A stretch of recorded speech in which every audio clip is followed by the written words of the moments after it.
light. Also fish. There's there. Exactly. Thank you. All right. Such a big fish.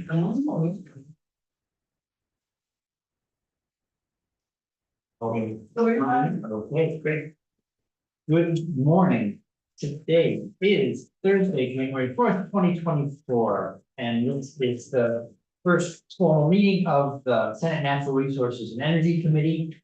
We're gonna have a discussion this morning about our plan of work for the coming session or this session. So there is work, for instance, to follow up on things that happened last session that are still in development, bills pending.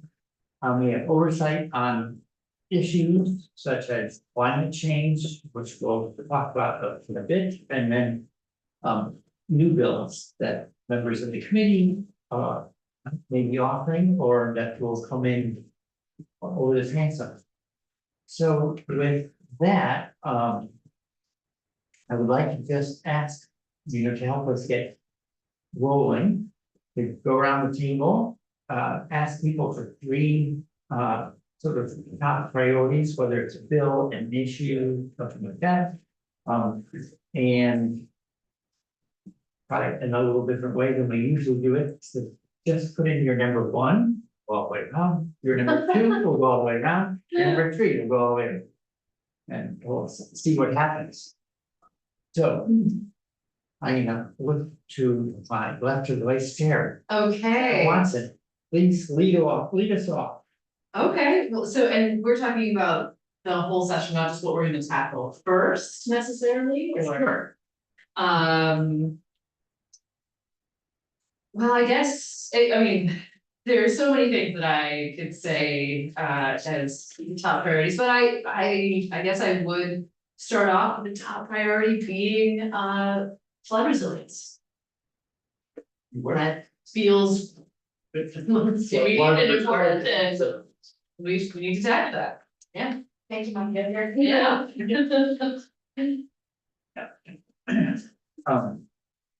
So you right in the midst of it. Yes. Yes. Your former town and your current town. Yes, absolutely. Okay.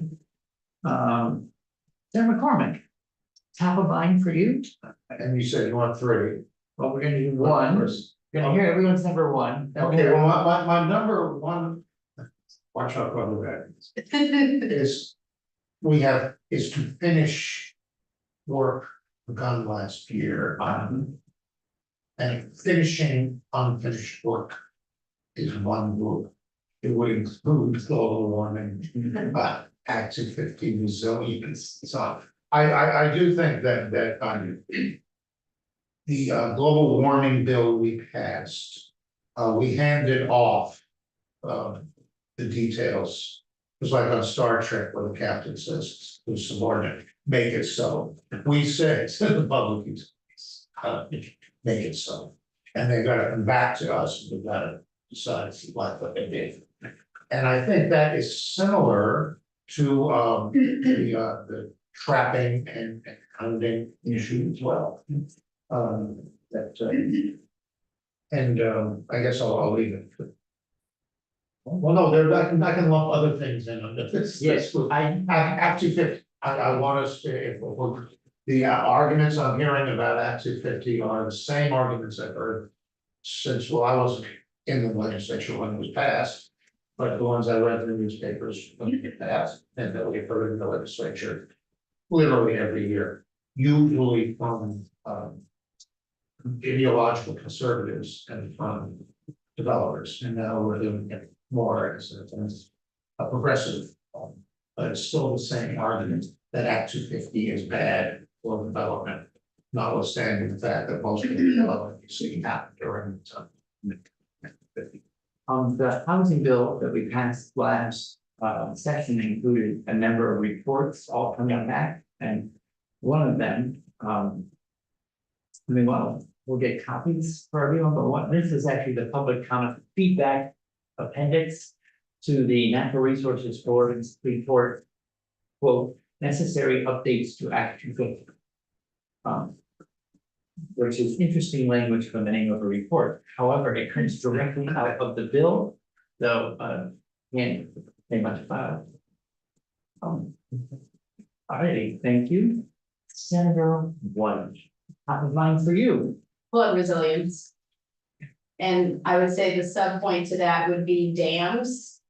Which I had not fully comprehended the ways in which we do not look at our dams in a well-funded systematic approach.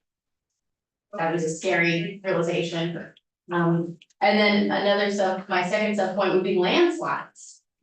Which I didn't feel like we had a good answer to it in the bill that we all co-sponsored, but I don't know if there is a good answer to it.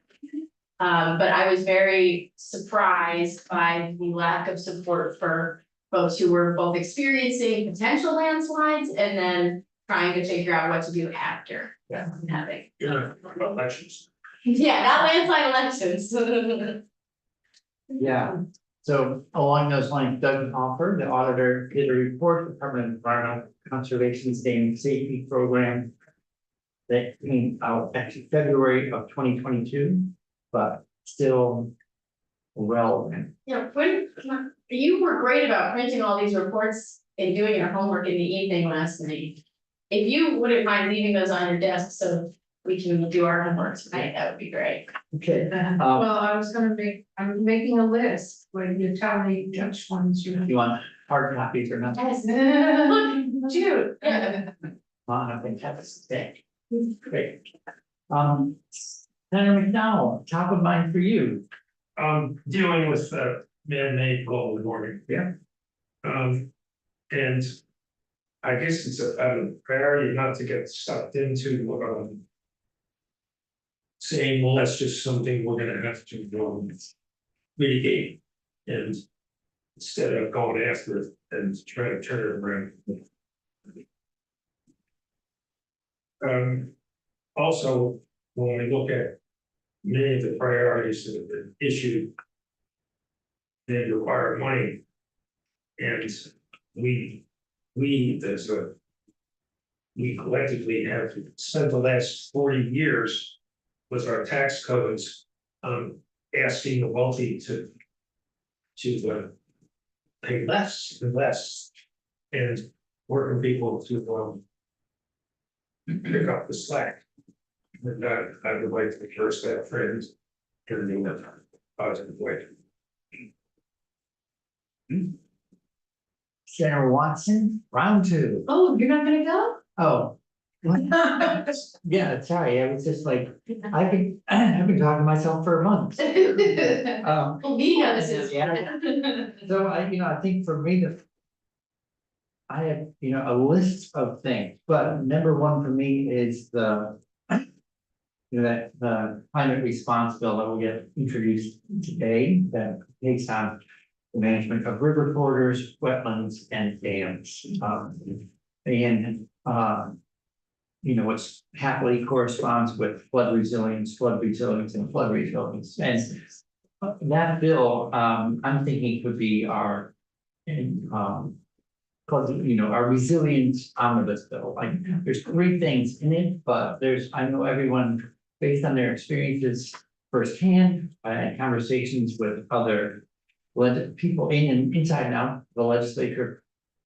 A lot of people are thinking about all this, and so if other ideas come forward to us, I know that Representative Dolan sent over a bill that she's interested in on the House side.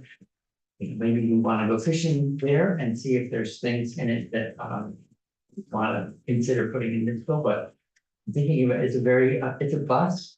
So far, only like 3 seats are filled, and there could be more passengers in the bus by the time we finish. I'm hoping it's going to be introduced today so that we can have formal bill introduction tomorrow and get going on ASAP. Since that also corresponds to the priorities of leadership, both House and Senate, saying, let's get to work ASAP on who's being responsible for flow. So So that's my number one. All right, Senator Watson, you're number two. Okay, well, just wanna comment that there are big topics that I'm interested in. And then there are smaller topics that I'm also interested in, and so I'm gonna go with just like the big stuff. Doesn't mean that I'm not interested in the small stuff. Well, I'm kidding. I guess my number two, would be, revising the renewable energy standard. Yeah.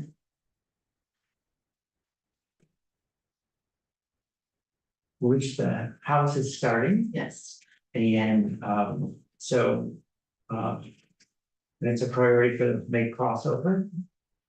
Which means we'll have it, but we'll probably only have it for about a month. You know, it's always asymmetrical, by the time it goes through committee crossover, money committee crossover, and then it travels through the calendar. It goes through the floor and then the calendar and gets in our committee.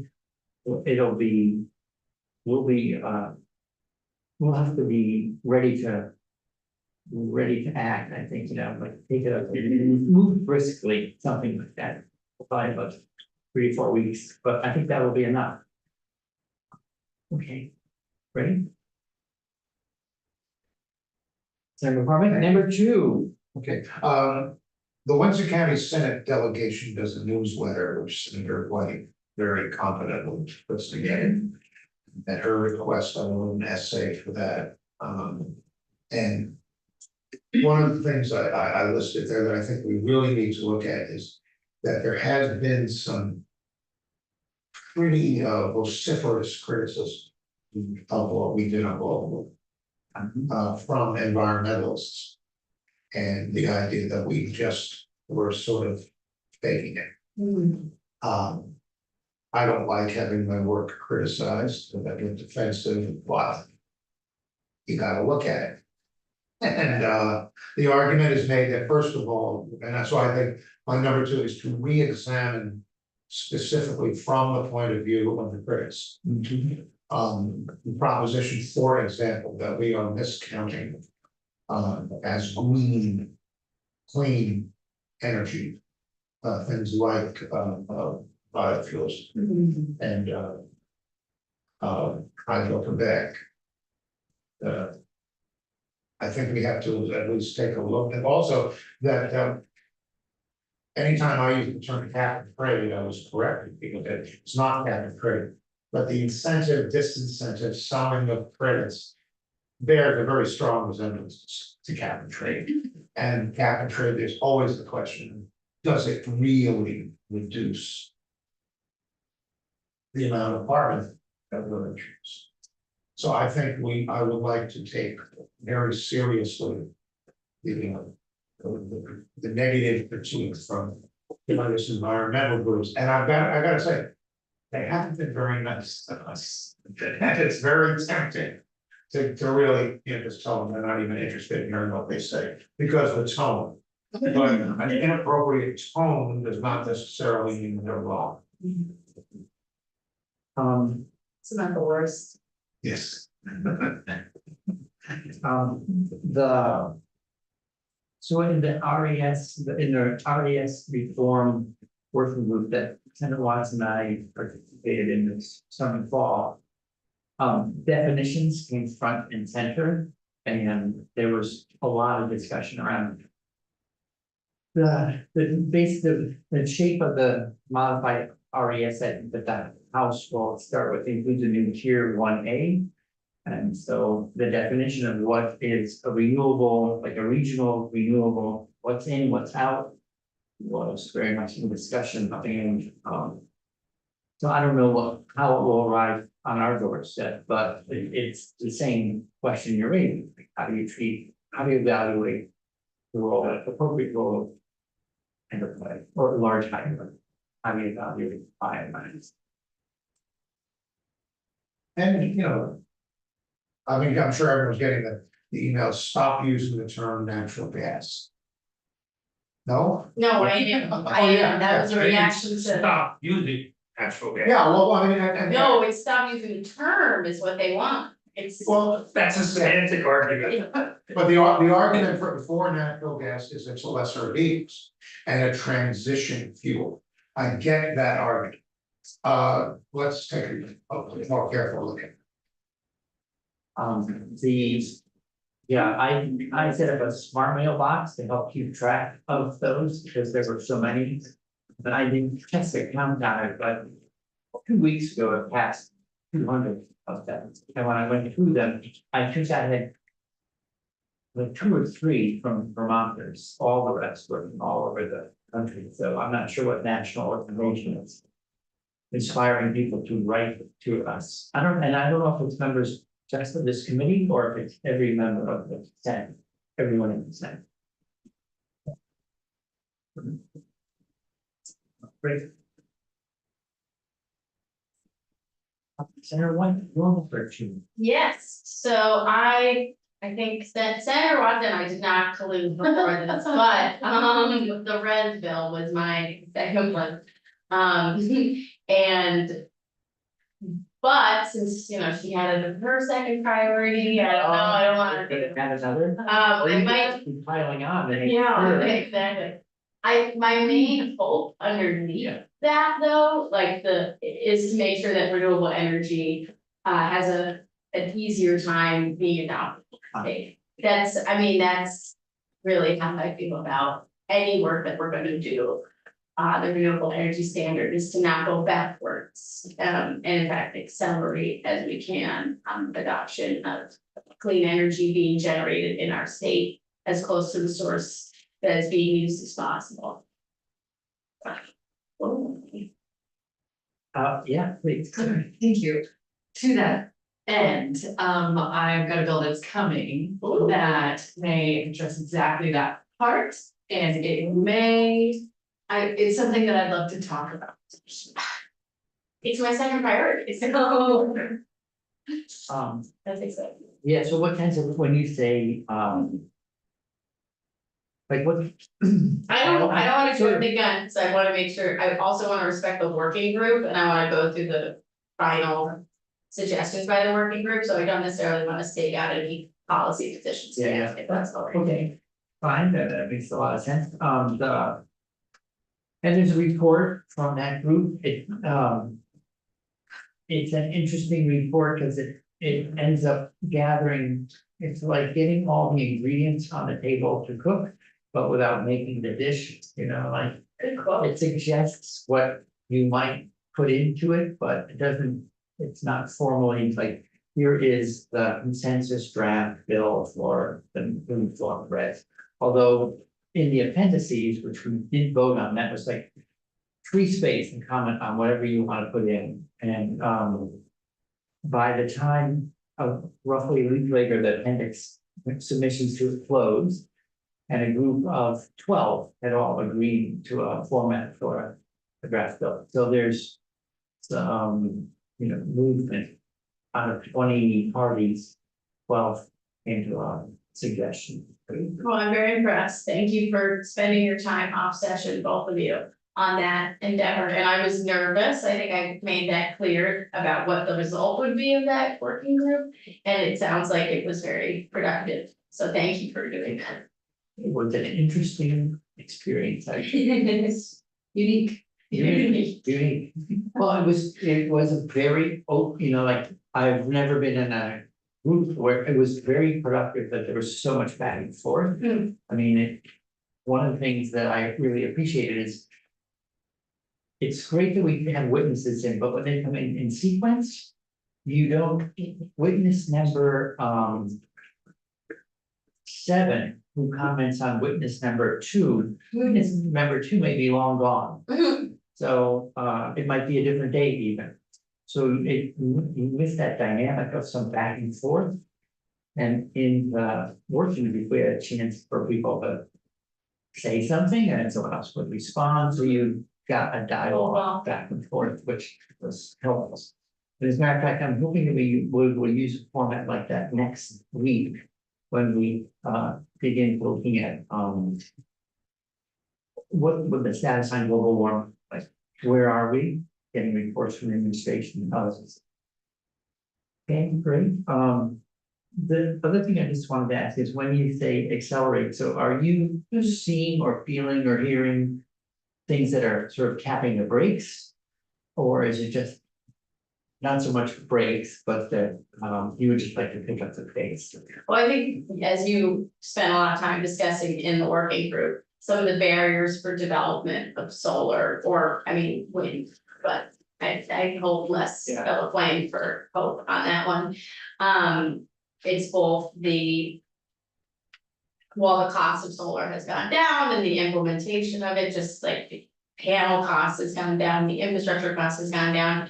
The cost of development has risen and the barriers to being able to develop solar in different communities has risen. So the barrier to entry for many folks to build renewable it's almost stagnant. So in the way that we've developed our goals is we're supposed to be accelerating.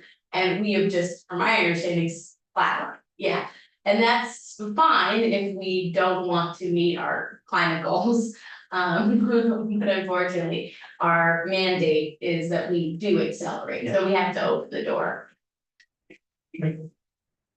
Senator McDonald, two.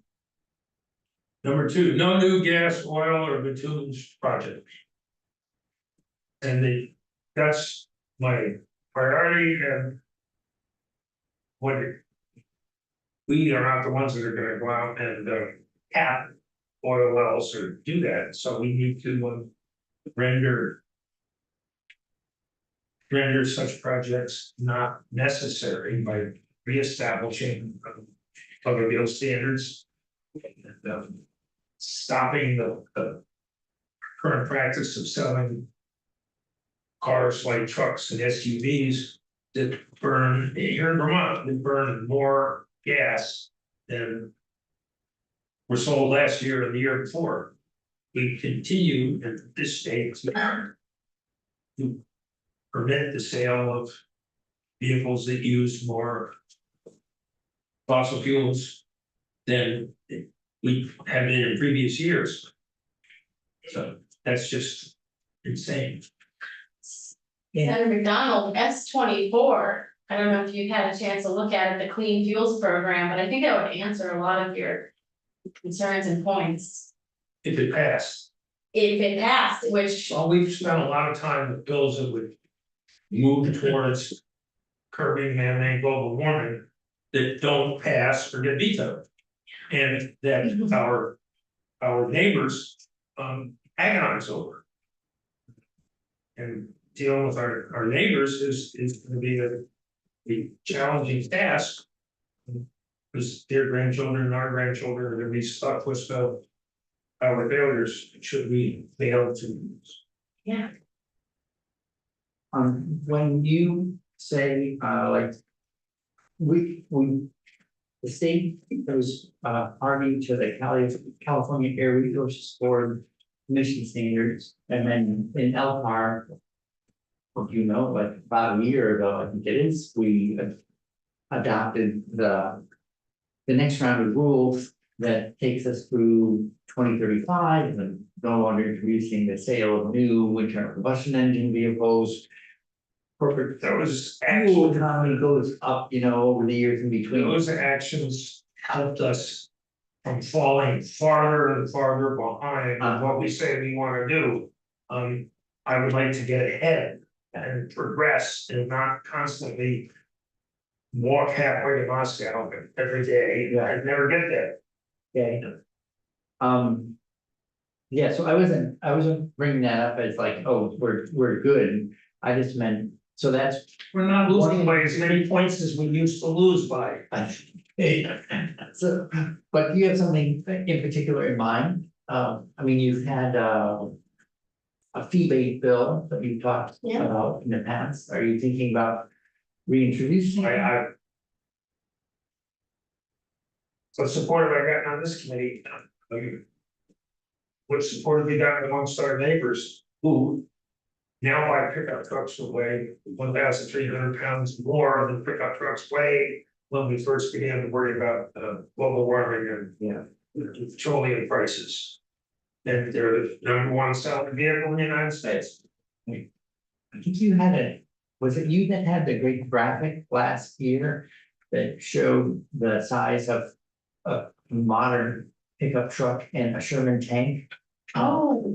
And the profile was stunningly similar. No, but whoever that is, get him in there. Oh, there are some very compelling graphics that show that the industry itself has moved towards like vanity size versus what we might consider like a work purpose for size of a vehicle, like as the bed of a truck gets smaller, meaning you can carry less things, but the aesthetic appeal is better, and why this might not be relevant to our committee with the transportation implications, but I could spend a lot of time with you, Senator McDonald, if you'd like, on this exact topic. The bed in a four-door pickup truck is the gateway to not having energy and mileage standards on the vehicle. It's a pass that allows you to get into this, to go to use more and more fossil fuels. Yeah, Yeah. I would happily send you, the House is working on a bill called the Climate Transportation Bill, I think is the title. That they'll be introducing, they're still seeking co-sponsors for, which does have, some really compelling work in it, and it builds off someone's brother's work. In this committee, so maybe we should take a look at that and see if there's. Look at it, probably not fast, it's a little stronger than walking out of the house. Yeah. Okay, thank you for mentioning that. Yeah, he's, Labored for decades being mocked and rejected. and he was right. Yeah. Okay, thank you. A number two for me, I think this one is, related to Fish and Wildlife. And Fish and Wildlife Board and, reconsidering, how the board is, composed and what authority it has. It is an outlier in that, other than the NRB, there's no other board staffed by unelected officials who are writing laws for the state of Vermont in the form of rules. And this past couple months, when the fur bearer rules that were precipitated by work of this committee 2 years ago, with two different bills, the coyote bill and the capping bill. It was a very awkward dance to watch. The commissioner and counsel from Department of Fish and Wildlife would come in and present the rule, but it was actually written by the board. And then when Elkhart would have questions or pushback, they obviously, they were agents in a way of the board. They had to go back to the board to have, the back and forth, and would there be any modifications to that? So it seems like a very awkward way for the department to have to operate in a way they're hamstrung. They already do rulemaking on other things, so it would make sense. We'll take testimony, but from what I've seen so far, it would make sense to relocate that authority back into the department because it's not. And then, in case people don't know, the LCAR, the rules presented, which reflected a lot of work, LCAR raised 4 objections. The board was not persuaded to make changes to address those objections. And so I'd like to revisit the concerns that LCAR on behalf of the legislature expressed and see if we might be addressing those objections. And so that's number 2 for me. Are you looking for comments on your comment? Absolutely, really, discussion. I want to thank Elkhart. Elkhart did a great job on the tracking. So, Don't thank us, we. Well, you did a This is job. based upon of course, statute, yes, not our political preferences. I've inadvertently insulted reporters. But let me praise or express my awareness of the good work of Elkhart. And by the chair bringing it up, you've taken away part of my agenda, so that's. Right, well, we have to know, Right. repetition, Yeah. I go with a lot of repetition, let's we, outlaw. Yeah, and in terms, in particular with the board, the idea that there's nothing wrong with anglers and hunters being on that board. They're dealing with game. The problem is the idea that that's all wildlife is. That is only game. There are people who walk in the woods not to shoot deer, but to talk to them. It's their state. The board is to be commended when they follow the law Yes. and denounced when they don't. That's it. You're being stern with me. You look like a history teacher. An insult. We spend too much time in this building thanking our colleagues and ourselves for doing what we were set here to do. Steve Webster lectured us that we should not, when he was president pro tem, we should not thank him for recognizing us. I agree wholeheartedly. And he said, I didn't do you a favor, you Which- rose, you were entitled to speak. Okay, that's an aside, I thought. No, I'm happy, you know, it's like, we're going on the table though, like, it's having a discussion about all I mean, so, Senator Watson, you're number 3. Number three is Act 250 reform, and with respect to my colleagues to the left. And perhaps anyone, I just want to honor that I think Act 250 is deeply important and like has been a very healthy backstop. And I also think that one of the things that I'm looking for in Act 250 reform is what I would call deduplication. Duplication, so you've had a front row seat on this process, what? I'm. Honestly, I would love that a little, we don't need to go too far, but I mean, can you help us?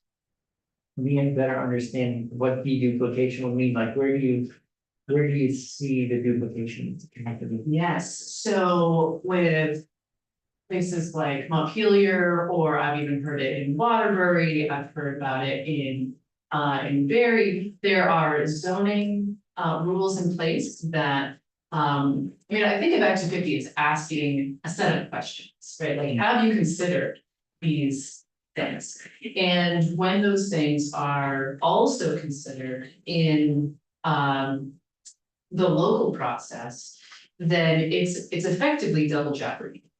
And so you have to go through the permit process locally, prove that you have met standards, and then you have to go prove it again. And that is not helpful. That duplication process alone is prohibitive, it's costly, it is and I have people that I could reference to you to back up that those experiences. Yeah, well, that will be helps. So and so the spirit is like, let's not vilify Act 250, but let's modify it in a way that makes the process that still asks those questions, that honors that we need to live in harmony with nature, what we're trying to get at, but still makes the process I would say more fair and easier. And I think there's also opportunity for us to be stricter in places that we want to, you know, I've heard people talk about let's have places where we encourage development, and let's have places where we discourage development. That there are some places where, and we really don't want development, but there are places where we really do. So let's make it easier where we want it, let's make it harder where we don't. I think there's some balance to be struck there. I also think there's I don't like the idea of double jeopardy. So, and I know there may be conversation about exemptions if you meet certain standards, there may be conversation about delegating a process to a local body if if they meet certain standards. Deduplication, I think, is also like a way to think about it. So I'm open to all of those possibilities, but I think there is space to both honor Act 250 and change it. The thing that, so thank you, and the thing I don't have a good grasp on from not having followed like a development closely enough to see the different steps is, what degree do you start in Act 250 before you're engaging the municipal level, or are you starting at the municipal level, and then once you've made some progress there, then you go back and then you step to a different level and you engage Act 250, like. Well, I think we should, that's probably best left to witnesses that we may have about that, but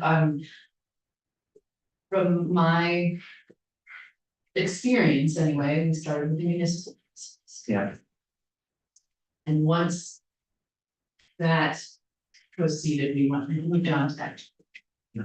But I'm willing to be wrong about that, but we should get, there are people that can testify to that particular question.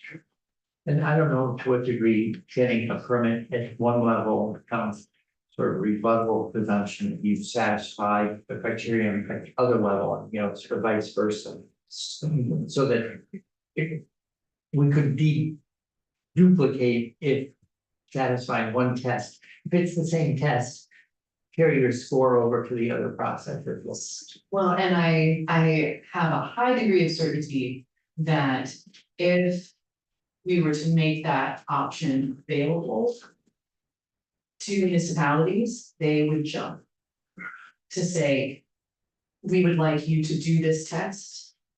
They would do that test. But anyway, that's On your mind. sorry, I've said probably too much already. No, But we have time. this is high priority. Well, number 3. I see, Senator McCormick.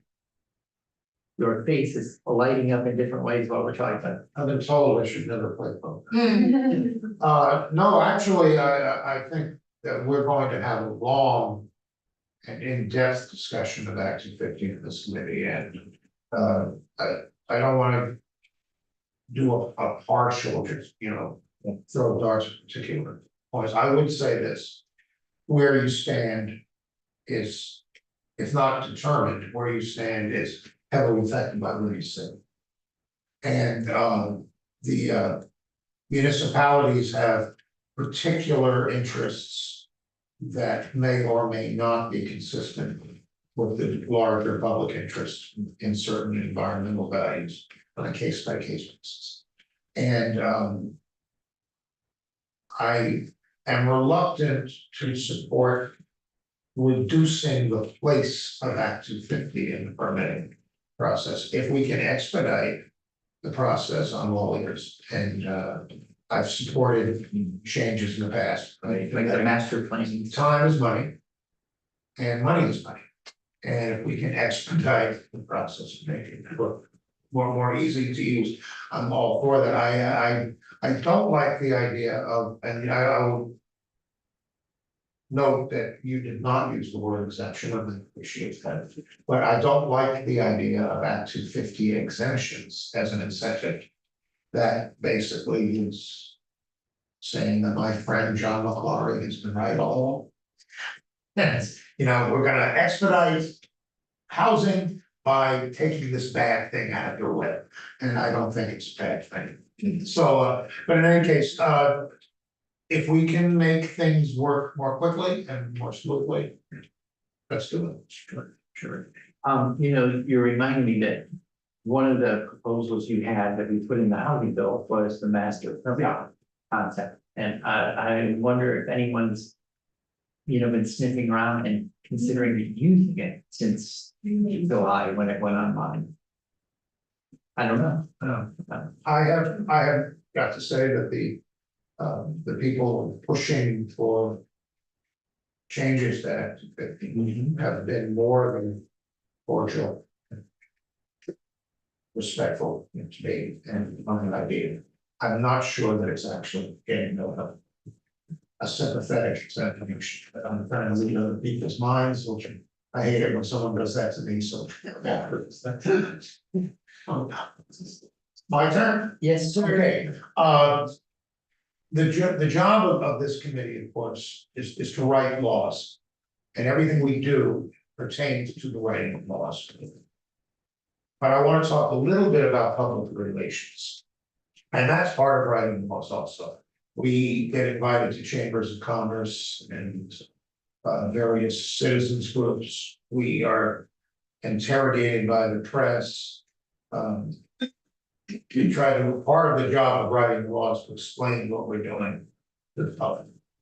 And I am not happy with where the public seems to be on our board. I get constituent calls telling me that we're wrong to be trying to raise people's energy costs. And I think we need to explain that green energy is cheaper than dirty energy. It is more expensive to get into, and that's what we're trying to do, is to make it easier to get to the cheaper energy. And I don't think the public knows that. I don't think they believe that, and I think we have to think about how we present the case. I observed, mentioned history teachers, and when I was teaching history, usually the question gets changed into a different question, whatever the issue is. So the question is, should we do away with Jim Crow? The question becomes, should the federal government take away states' rights? Should we maybe be more fair to transgender people? Becomes, should the elitists be allowed to force their agenda on us? It's almost no matter what the issue is, the question gets reframed, and in a way to almost guarantee it defense. And in this case, we are being told, should the elitists in their electric cars be allowed to force real people to spend all that money on their, we need to do a better job of articulating to the public what we're doing. That hasn't changed in 100 years. Probably Legislators have to be more articulate than they, and we are. every now and then, someone pulls it off, but this will be their finest hour speech, did it? You know? It can be done. Yeah, I was gonna say, have you seen, not necessarily on global warming or climate change issues, or renewable energy issues, have you seen anyone do this well? Something we might look at as kind of a model in a way? Specifically Other than the finest hour speech, which will be a little over the top maybe for us. I'm just saying it can be done. Yeah. It's an endless task. I often compare Marx to Winston Churchill. No, I guess. I'm inclined, yes, I've heard it done well many times, but I'm not sure the public thought of it. Yeah. And do you have a sense of, are you thinking about just kind of equipping members of this committee or the General Assembly more who are at large with information so that when they're home or answering emails, that they're in a better position to respond to that? It's our job our job in a perfect world is just to write good laws. That's our job, write good laws. But I think there's also the job is sell, explain, and by sell, I don't mean like trick people, I mean articulate clearly and honestly why it's a good law, why we did it. Yale has a Center for Climate Communications, I think it's something like that, and I've visited it a couple of weeks ago, and it might be something you wanna look at, I mean. It is like a well-recognized problem, it's hard to have conversations, on the topic in part because it's such a large and amorphous change that, and people end up thinking sort of near term, close to home. What is it costing me this week to buy X, Y, or Z? You know, voting with your wallet as opposed to saying, oh, we have a big thing to tackle as a state, as a nation. But you may want to check that out, and now I'm putting it on my list to go look again as well, and anyone on the committee, you might want to check it. Okay, anything else on that? Communications, you have a seatmate who's very communications oriented. Yes, I was adding some items to my to-do list, as you're speaking. We work on. All right, Senator White, number 3. Thanks, Chair Bright. My third priority is. Well, are we getting a fourth priority? I think probably. Okay, There could if I be can have a extra- fourth priority. Extra meetings. Oh, okay. And If we have- change in that order. Well, I know, but if we get a fourth priority, I have 2 last priorities, And so they're in a dead heat. they're in a dead heat. Okay, So I will personally move this one to the front. Yeah. Which is.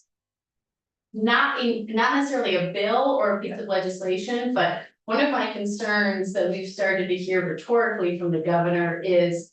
We don't have enough funding, we don't have enough money, COVID money is gone, we're not getting federal funds, and I am concerned that.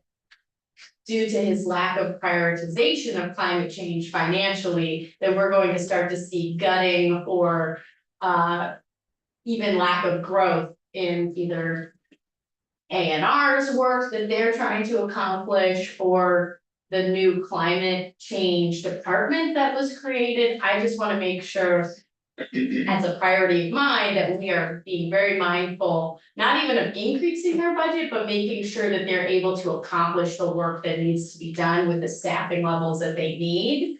And I am concerned that we will get proposals that will stagnate their work or reduce their staff or move them around in ways that appear to be helping other departments, but might actually not get us to our overall. So that's a priority of mine, is just being really cognizant of that and making sure that we're keeping an eye on making sure that they're well staffed and able to do their work.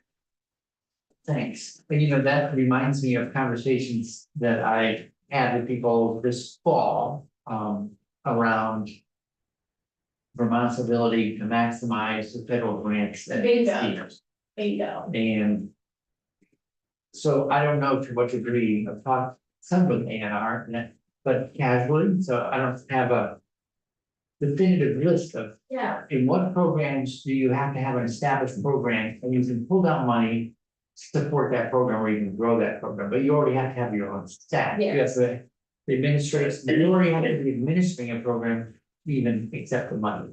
Because they don't allow for administrative overhead in grant, but some grants allow for administrative overhead. So I can see how you can make an argument that if you don't have the money to staff the program, don't go ask for the money because you're not going to be able to use it. You probably can't make a successful application.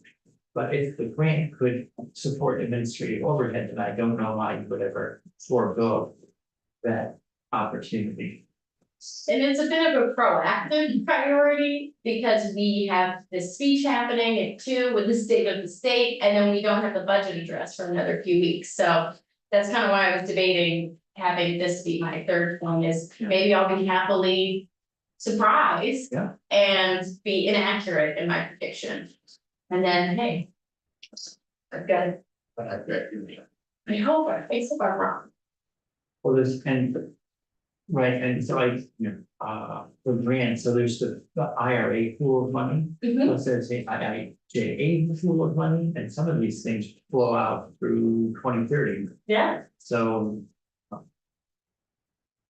I hate to see us miss an opportunity for something that can help us for years. Exactly. Okay, thanks for that. Senator McDonald, this brings the ball back to you. Number 3.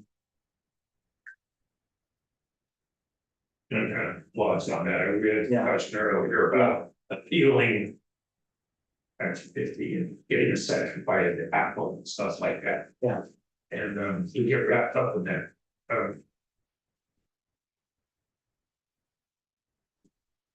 Last year, we passed a bill that said, we don't care.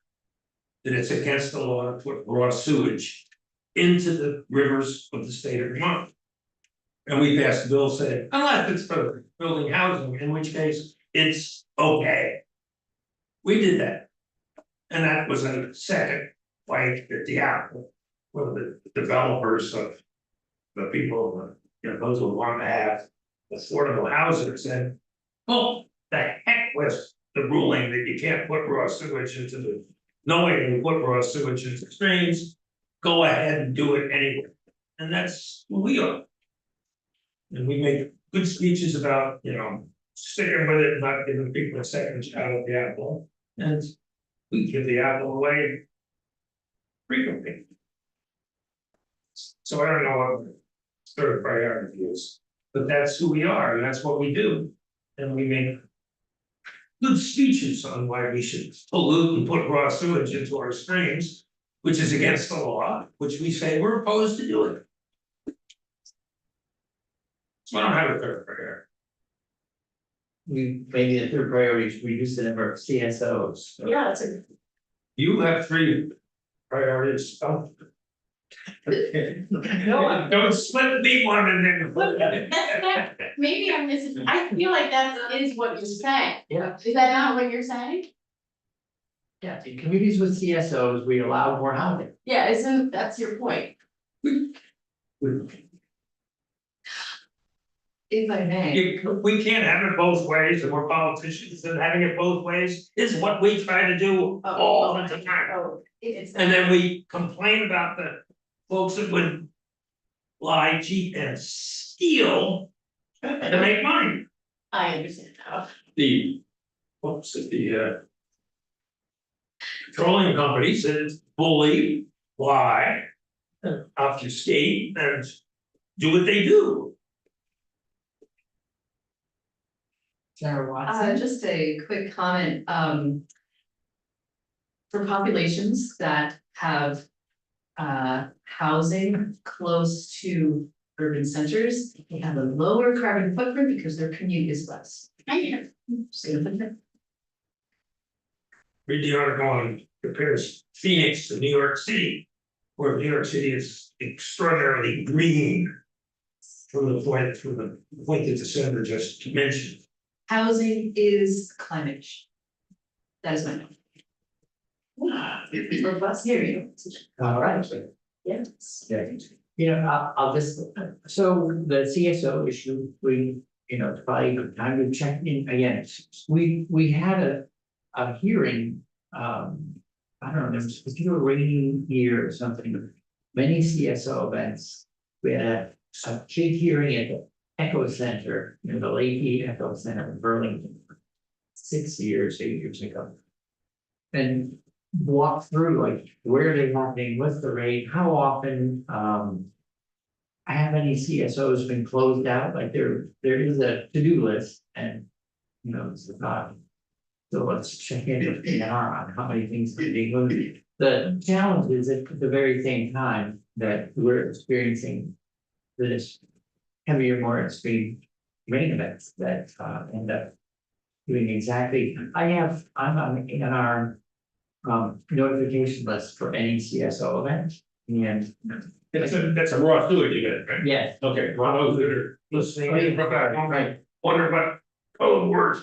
Yeah, so when so much stormwater arrives at a wastewater treatment facility that it gets diverted around it basically. And so you have a combination of stormwater and raw sewage flowing into. On the way. Water treatment.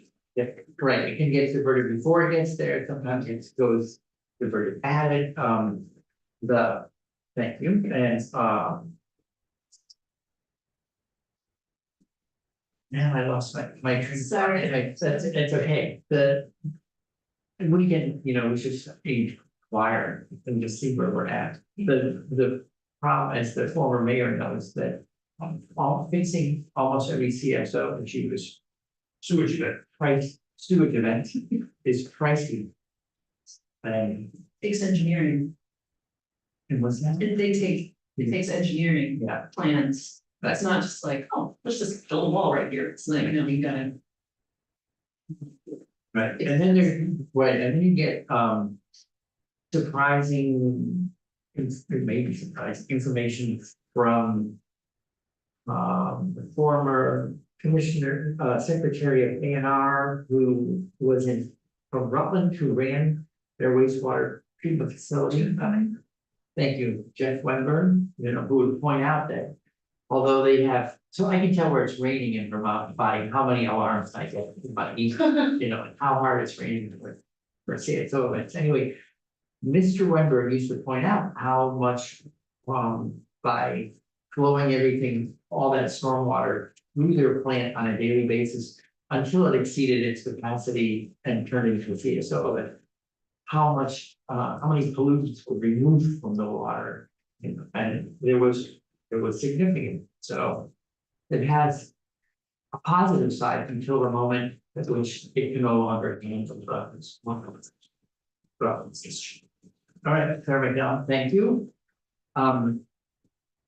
Number 3, or I'm gonna do a Senator White maneuver and have maybe a 3 and a 4. Just one of, the one we talked about before, the constitutional amendment creating the right to clean air, clean water, and the environment. And since the Constitution is an expression of our most deeply held values and turn into create a legal foundation for those values, I would love to see the states at some point make that explicit and build it into the Constitution. We don't have time for such a serious undertaking, and the window will close next biennium and have to reopen. But I would want to use the opportunity to start a conversation with people in the building and out of the building, so that 2 years hence, and the first year, another biennium, that this proposition can come forward and engage, broad for the general. That would be my number 3. We certainly have some constituents engaged on that topic. Thanks. Do you want to do a 4? Of course, I mean, I have like a 5, 6, 7, 8, like I could go. So for my number 4, I'm gonna go with never geothermal. Wait, come on.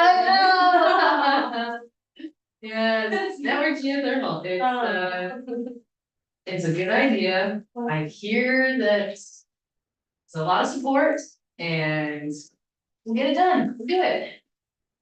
Okay, that was my. You want What to are you talking about? We Yeah. did. you want to say a little bit about the bill? I mean, so we have a bill. Yeah, well, it's your bill. They're gonna be turned in tomorrow. Okay, my own, happy. I can tell you, I if I believe you're on it. And the House has a bill as well. Yeah. So at the moment, I have on that bill, the geothermal bill, Purdy, White, McCormick, and I'm adding Watson. Thank you. Thank you. Sir McDonald, are you interested in being, I'm not selling, I'm just offering. Happy to explain so what it is. It reminds me a little of when you and I worked on the communication union districts to create a structure to help build up broadband. This creates a municipal opportunity to create like a district heat sort of operation and It's on operations, did a bill on a voluntary basis, wasn't assigned to them, they took the testimony, they rewrote it. Wrote it into finance and handed it to us. Well, I was, And we graciously accepted and took credit for having, as yet. well, I was gonna go back. At that point, so it was very handy to have 1 foot in each room. Anyway, that's the idea. Okay, so, network geothermal. Sam McCormick, we're on to round 4, fire away. I'm already on record supporting geothermal, so. I'm not gonna count that, because you know, our. I'm gonna say on clean water. I think we need to include in that. What we spread on the highways. For the IC. And I think there is a bill on that. It's your bill.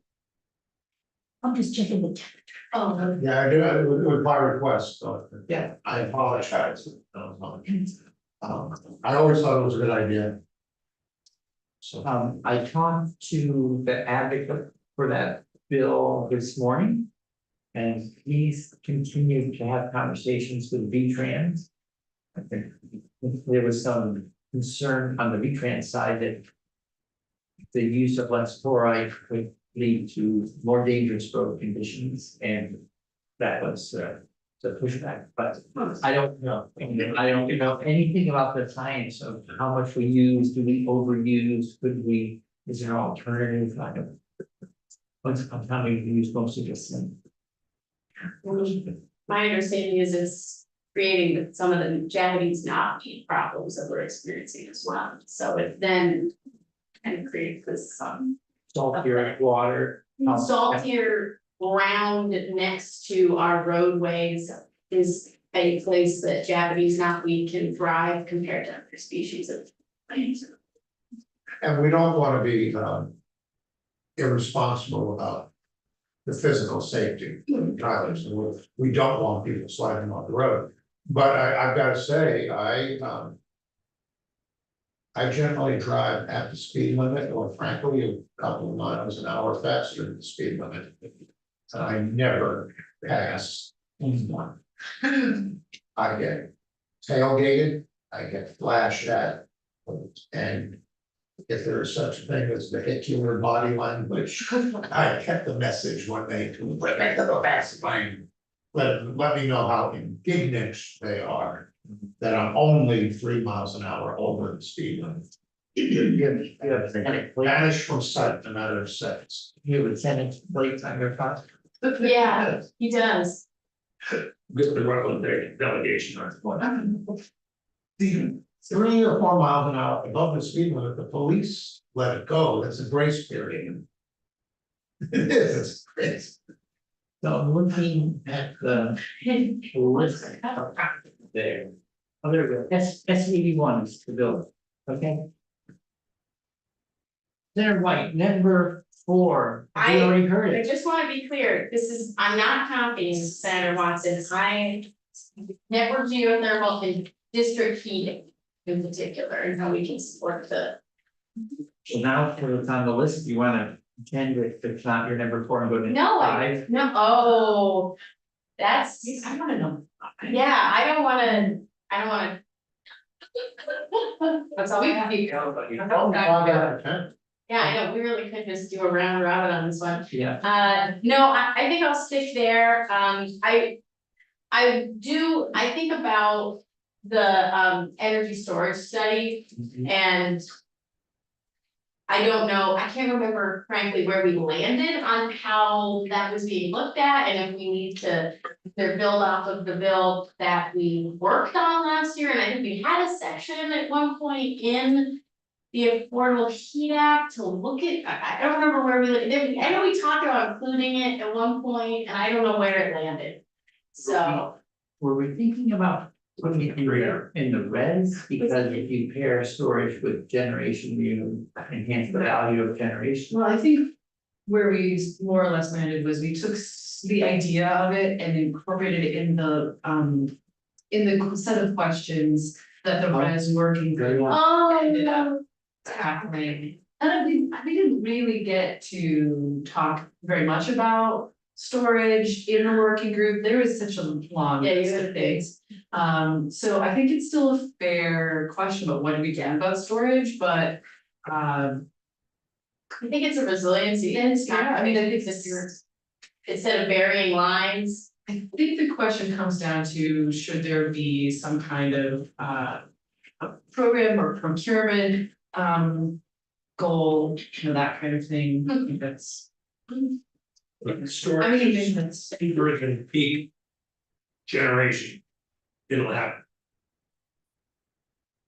I think it could be, even at this moment, is the argument that some of our utilities are making.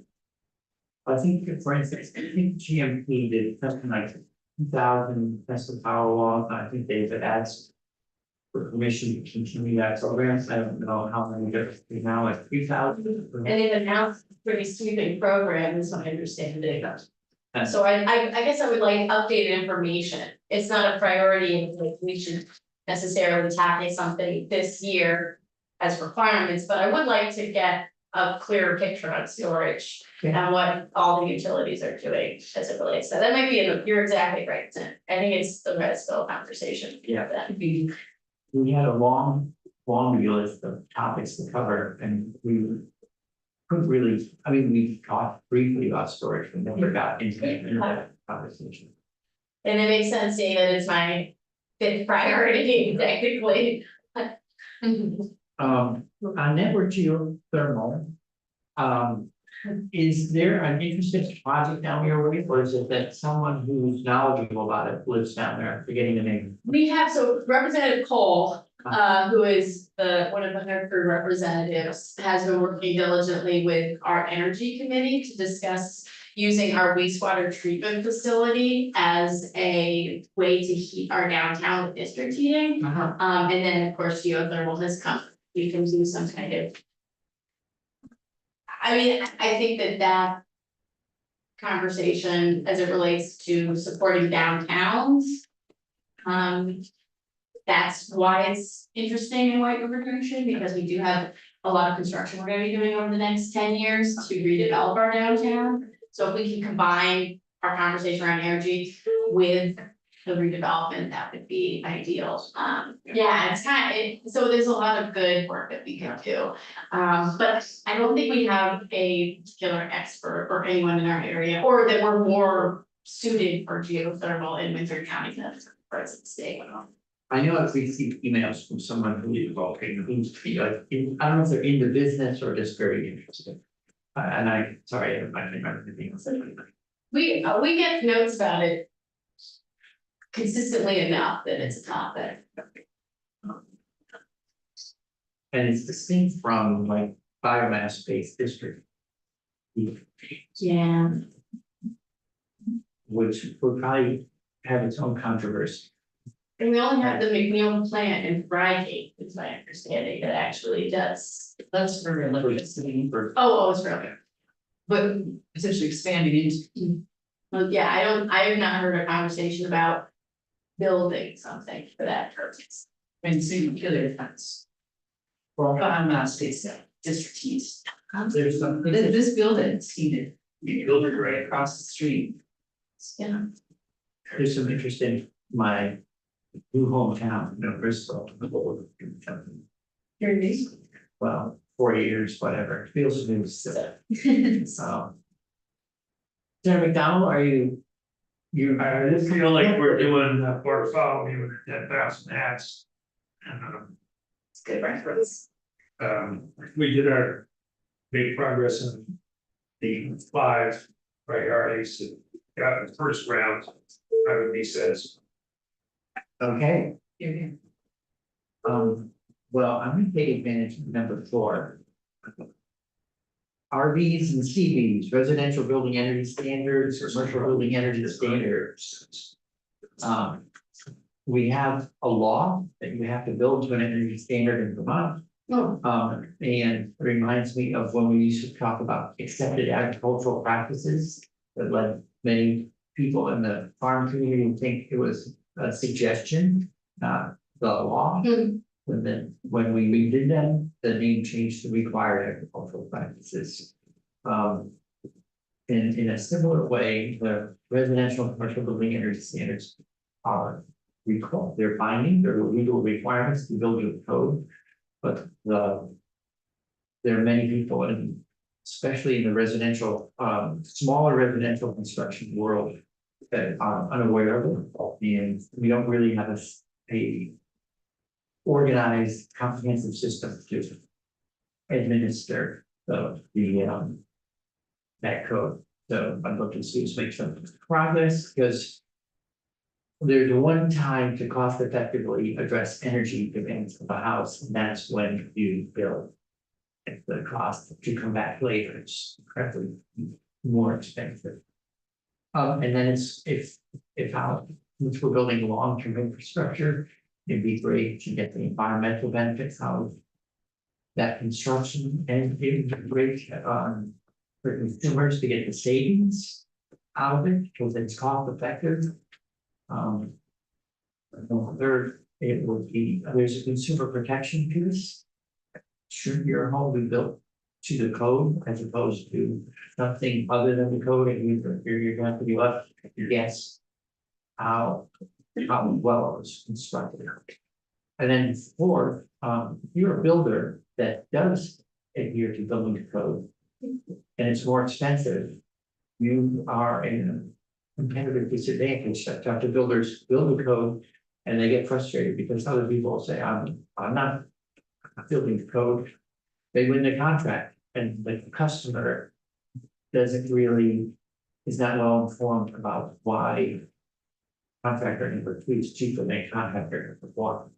It just feels cheaper, as opposed to you're getting a certain product. So it's not something we can solve, in a year or two. I think it's like a transition, but I think we could do a modest bill that helps keep that machine going. So that's my number 4. Okay, so Watson, you're number 5. Well, I don't wanna, if other people have more, I don't need to. Keep going, but I'm happy to. I have more. Well, this is our only order of business. We're gonna adjourn early, but Oh.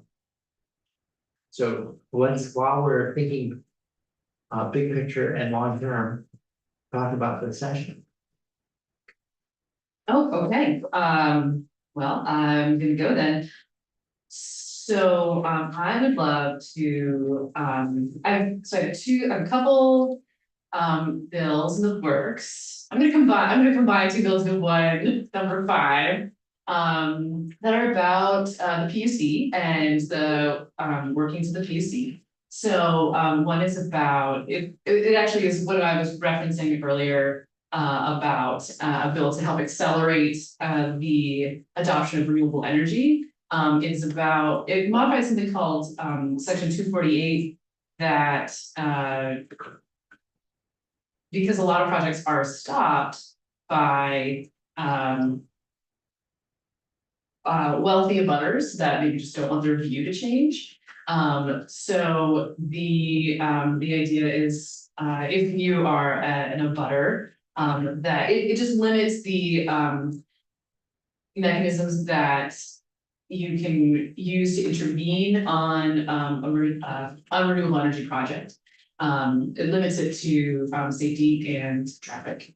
So that's one, and then, just thinking about like, so we had some interesting emails over the summer about, like last year, we approved the, just as an example, the Energy Efficiency Modernization Act. But my understanding is that that program is at least stalled for now, even though we gave them green light. So, and I think there are some other instances where we have some intentions and it's not clear to me why. It seems like those intentions either have manifested or they're not moving forward in the way that seems like we envisioned. And so separate bill to look at like why are we there? What has happened? So and that also I think has to do with equity. And so thinking about like remember the Clean Heat Standard establishes a equity advisory group. That's the scope of that was to advise on the Clean Heat Standard.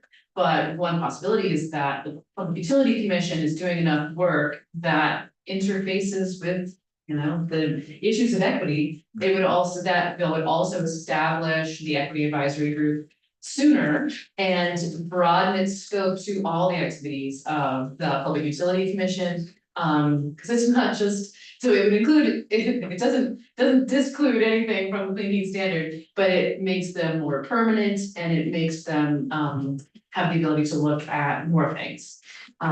So. Yeah, so issues related to the Public Utility Commission.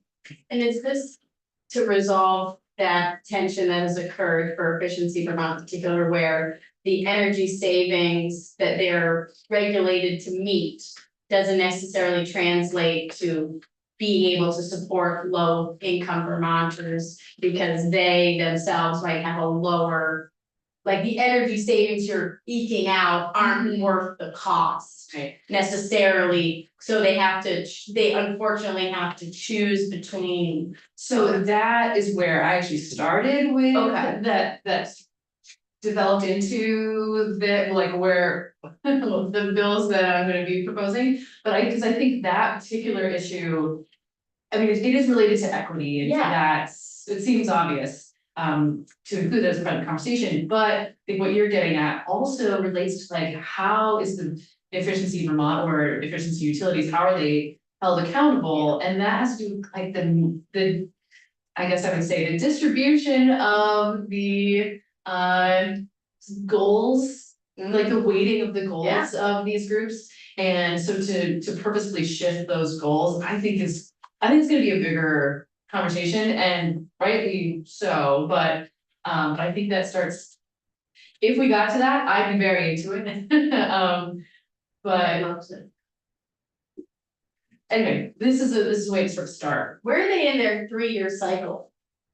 They just, I think they just applied, I think it's 24, 25, 26 is their current ERP.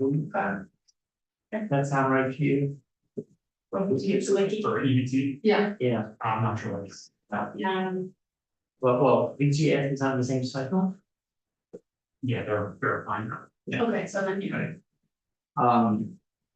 Yeah, so I have some correspondence on that, the Energy Efficiency Polluter Respondization Act docket. So there's the Department of Public Service wrote 15th of December, there's a response from North Silver on behalf of. I'm gonna make sure I know who, on whose behalf he was writing. Maybe BED, or sorry, Efficiency Vermont, on behalf of Efficiency Vermont, BED did their own response on the 22nd. So I understand that there's gonna be an order issued on the 10th of January, so it's still pending, but if you read this correspondence. Oh, and remember I wrote in the summer and then I shared it with the committee, speaking up, I thought on behalf of the legislative intent as I best understood it from the work, quoting chapter and verse out of the bills, and it didn't seem to have, at least that I can see so far, that the impact that I hoped it would have had. But on the other hand, we don't get a reply. We don't get a reply from the PUC. We just get to observe what happens. And so it's certainly an open question. And I've talked with Peter Walk about their performance metrics. Yeah. So there's a social cost of carbon component, and there's discretion as to how it's weighted.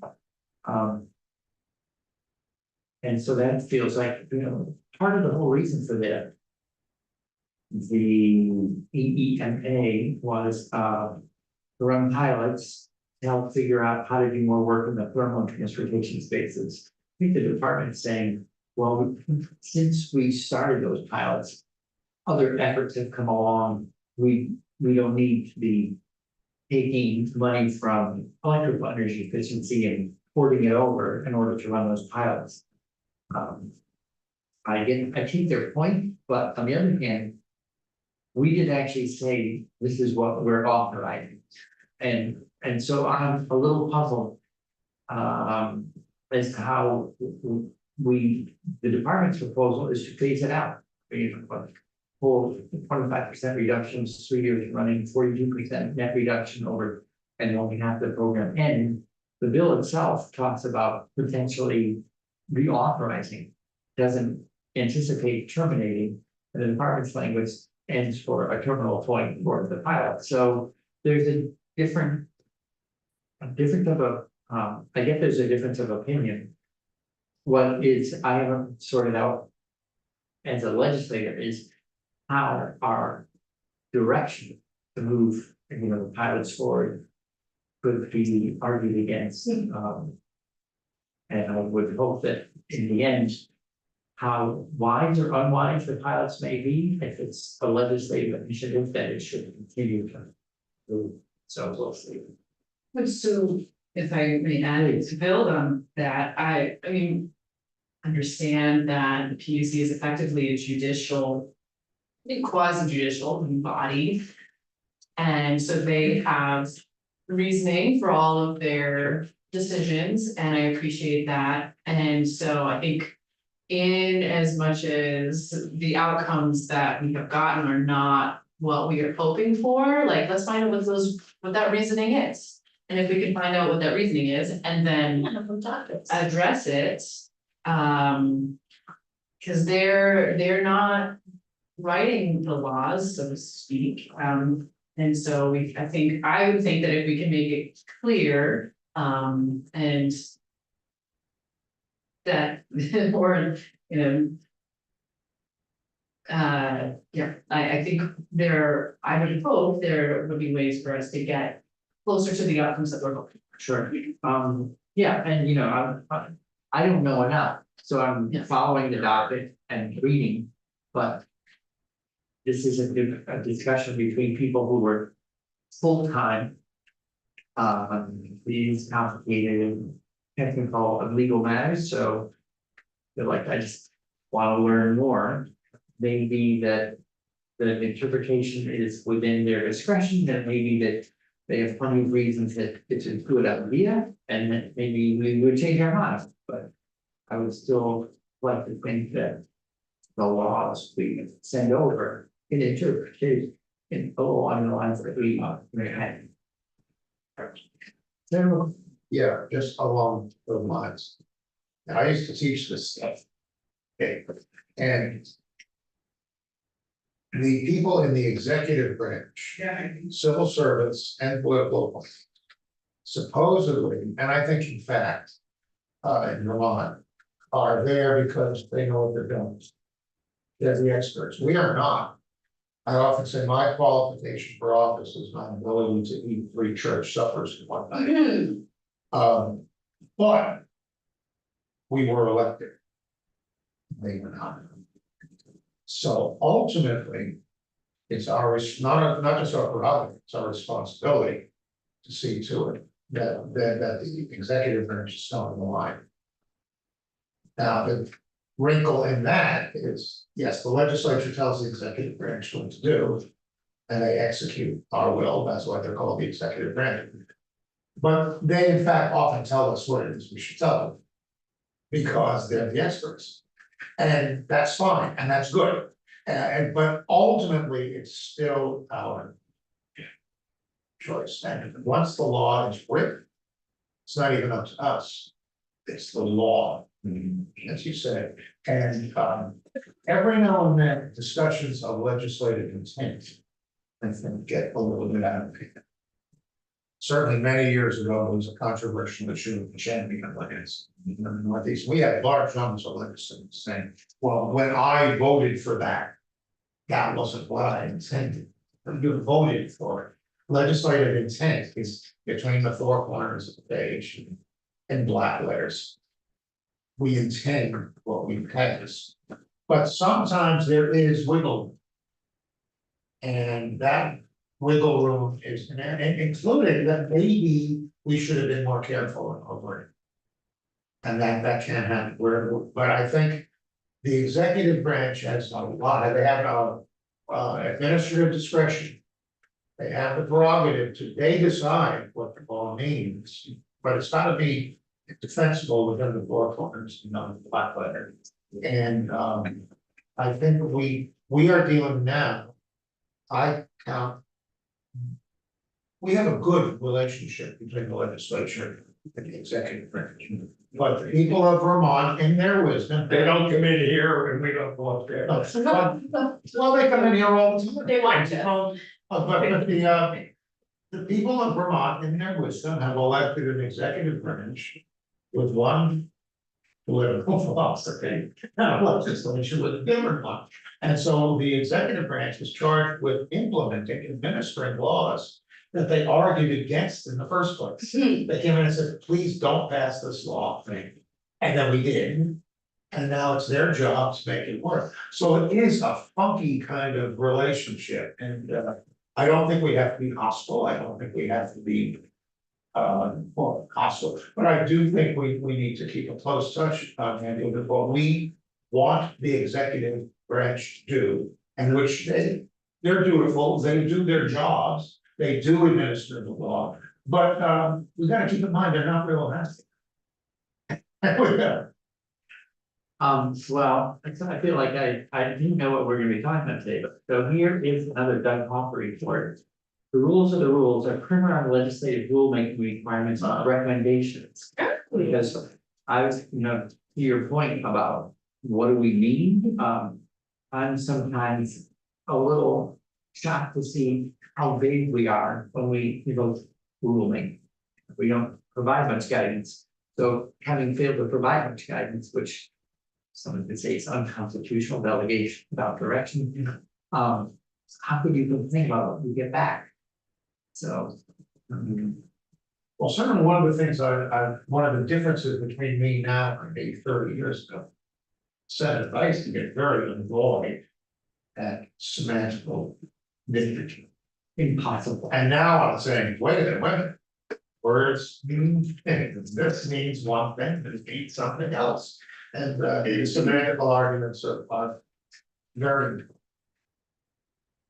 There's also a case law on deference, to the administrative agency, which is changing. Administrative discretion. Yeah. Like the Supreme Court. Undermining that. Okay, so. US. Sorry, You want to say something more on that one, sorry? no, I'll tell you more. Discussion. I just wanna say that was. Because you mentioned the Fish and Wildlife bill, Yeah. I didn't mention it, but I just wanna back you up on like, I'm very interested in that. And it's something we haven't really talked about in here so far. I mean, I've been. I'm excited about I guess what people are calling the Make Big Oil Pay bill, Oh, yeah. but I actually, because of the nature of how it's written, I don't know that it will. I don't know if it will come here, or I don't know how much time it will spend here, so. Right, because it is a title, it's written in Title 10, which is the title we generally admit to, so. And judiciary would. Of course, be interesting too, right? Oh, yeah, I think it's likely to start in judiciary, Well, even if it gets, so. referred here first, we should check with good talk with Senator Sears and see if he wants to go first and coordinate. I think we'll manage to stay busy, even, so, okay. I would six that. Your sixth thing that day. Well, so, would anyone else like to chip anything in? I'm not, we don't have to keep going 5, 6, 7, around the table. Anything left? I just want to say For thank now? you for giving us the opportunity to kind of start. I know we don't have anything like yet on the table necessarily with our different priorities, so I appreciate you giving us the space to talk through some ideas. We always have, sort of like the buffet line where you go through, keep putting stuff on, you get your table, you think this isn't too much stuff, but, on the other hand, there is a lot of interesting stuff that comes with it. Anything else anyone would like to check, contribute to this discussion, check in on? So again, the clean water bill should be released today. We'll have Michael Grady in first thing, actually 9 o'clock tomorrow, so not an Eastern start. We're starting out gently with these late starts, 9 o'clock instead of 7 a.m. And Jenny was fine. 8:30 tomorrow. Darn. 9 Tomorrow? 9 o'clock tomorrow. I know, yeah. Next week, at least we'll shift back to our 8:30 starting. Merciful. Okay. So with that, thank you so much. We are adjourned. How did the ball build up? 1:13. Yeah.